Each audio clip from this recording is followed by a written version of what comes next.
அன்பு உறவுகளுக்கு வணக்கம்.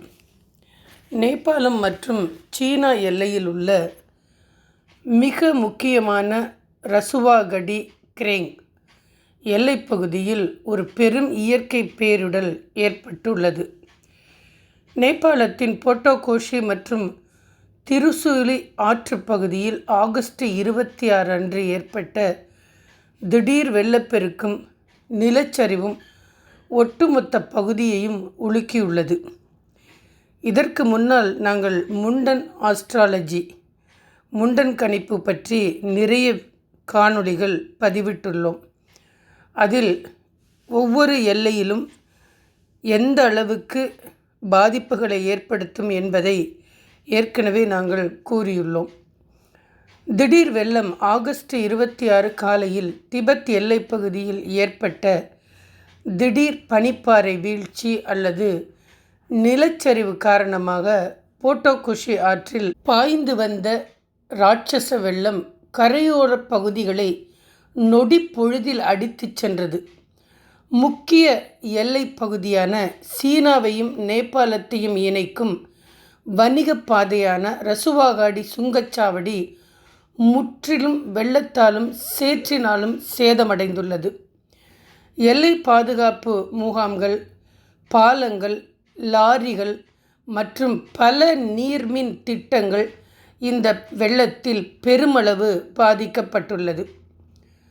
இந்த திடீர் வெள்ளத்தில் எல்லை காவல் படையினர், உள்ளூர் மக்கள் மற்றும் கைலாஷ் மானசரோவ் யாத்திரை சென்ற பயணிகள் உட்பட பலர் மாயமாகி உள்ளனர்.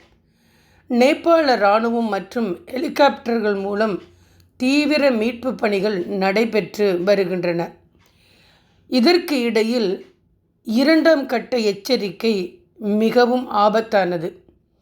ஆற்றுப்பாதையில் நிலச்சரிவு நேற்று 4.3 அளவில் ஏற்பட்டுள்ளதாக தகவல் தெரிவிக்கின்றனர்.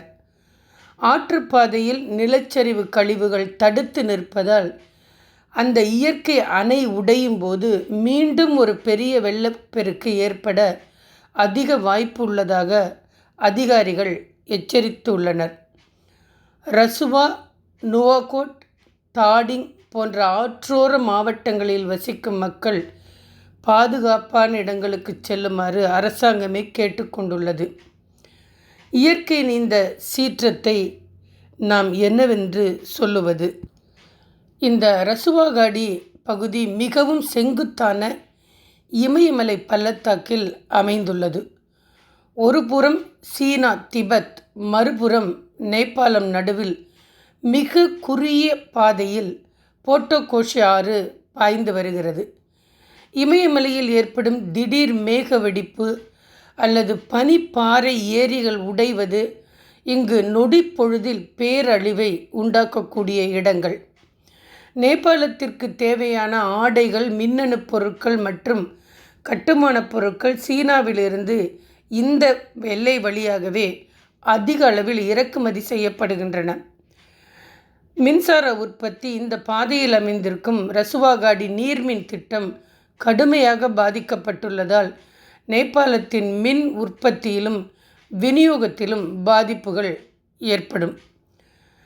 2015ஆம் ஆண்டு நேபாளத்தில் ஏற்பட்ட பேரழிவு காரணமாக நிலநடுக்கத்தின் போதும் இந்த ரசுவாகாடி எல்லை சாவடி முற்றிலும் சேதமடைந்து அதன் பிறகு புனரமைக்கப்பட்டது.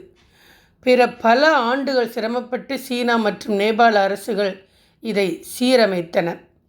தற்போது மீண்டும் இந்த வெள்ளத்தால் முழுவதுமாக பாதிக்கப்பட்டுள்ளது. இயற்கை அன்னை தன்னை சரி செய்வதற்காக இப்படியெல்லாம் சில விடயங்கள் நடக்கத்தான் செய்யும். நாம் அத்தனையும் ஏற்றுக்கொண்டு இறைவனை பிரார்த்திப்போம். நன்றி, வணக்கம். மீண்டும் அடுத்த காணொளியில் சந்திக்கலாம். எங்களது சேனலை சப்ஸ்கிரைப் செய்து, லைக் செய்து, கமெண்ட் செய்யவும் மக்களே. நன்றி.